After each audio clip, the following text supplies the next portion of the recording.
उल्हासनगरमध्ये एका डॉक्टरकडून तरुणीचा विनयभंग करण्यात आला। उल्हासनगरच्या लाईफ केअर रुग्णालयातील हा प्रकार आहे। सध्या डॉक्टरवर विनयभंगाचा गुन्हा दाखल करण्यात आला। उल्हासनगर कॅम्प नंबर 1 भागातील सी ब्लॉक परिसरात या ठिकाणी असलेल्या लाईफ केअर या खासगी रुग्णालयातील हा धक्कादायक प्रकार आहे।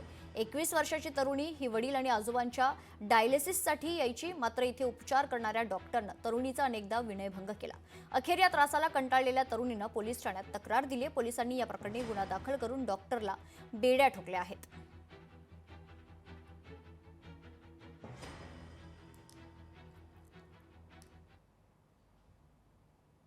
गुन्हा दाखल केल्यानंतर आम्ही सेपरेट एक टीम लावून त्यामध्ये संबंधित जी फिर्यादी आहे त्याला लवकरात लवकर न्याय मिळावा या अनुषंगाने 3.5 तासामध्ये त्याचा तपास पूर्ण करून आपण न्यायालयासमोर चार्जशीट दाखल केलेला आहे आणि लवकरच या केसची जी आहे ती सुनावणी होऊन पुढील त्याचा निर्णय होणार आहे। माननीय न्यायालयाने त्याची त्वरित दखल घेतलेली आहे आणि त्या संदर्भाने पुढील समन जे आहे ते उद्याच्या तारखेचं त्यांनी त्वरित काढलेलं आहे।